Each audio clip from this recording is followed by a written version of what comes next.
I'll never forget the day I uncovered my wife's infidelity. It started out so ordinary, yet it ended up tearing my world apart. For weeks, I felt something was wrong, a nagging suspicion that gnawed at me like a splinter under my skin. She'd been going out more often, brushing off my concerns with a casual laugh or a dismissive wave. I'd warn her about the late nights, the sketchy friends she'd started hanging out with, but she'd just roll her eyes and tell me I was overreacting. I wanted to believe her. I really did. But there was this pit in my stomach, this quiet, persistent ache that wouldn't let me rest. It wasn't just paranoia, it was instinct, and I hated that it turned out to be right. The truth hit me like a freight train one evening when I picked up our shared iPad to check something mundane, maybe an email or a recipe. I can't even remember now. What I found instead were messages, dozens of them, explicit and undeniable, spilling out a reality I'd been too naive to see. My hands shook as I scrolled through the evidence of her betrayal. Not just one affair, but several, each one a fresh wound. The worst part? One of them happened right under our roof, in the home we'd built together. I confronted her that night, my voice trembling with a mix of rage and disbelief. She didn't even try to deny it. She just sat there, her face blank, and admitted everything, every sordid detail. While I felt my heart splinter into 1,000 pieces. I was 30 then, and we'd been married for 3 years. She was 25, full of energy and charm that I'd once found irresistible. Those 3 years felt like a lifetime compressed into that single, shattering moment. We didn't have kids, thank God, but we'd been scraping by financially, dreaming of a future where we'd finally get ahead. I'd pictured us buying a little house, maybe starting a family someday, building something solid. Instead, her deceit turned those dreams to ash. I kept thinking back to the days she'd show up at my soccer games, her laughter ringing out from the sidelines. I'd always thought she was there for me, cheering me on, but now I saw it differently.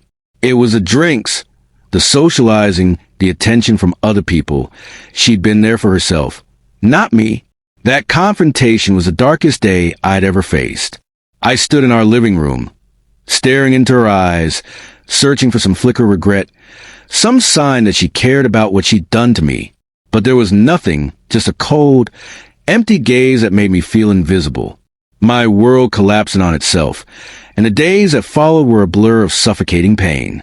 I couldn't eat, couldn't sleep. My mind spun with thoughts I'm ashamed to admit. Thoughts of ending it all, of just making the hurt stop.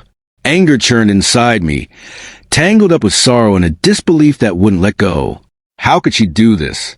How could I not have seen it? I was drowning, and I knew I couldn't pull myself out alone.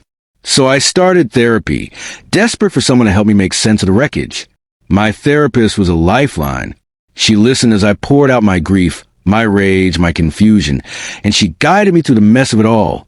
Slowly, I started to untangle my feelings, to face the betrayal head-on instead of letting it fester.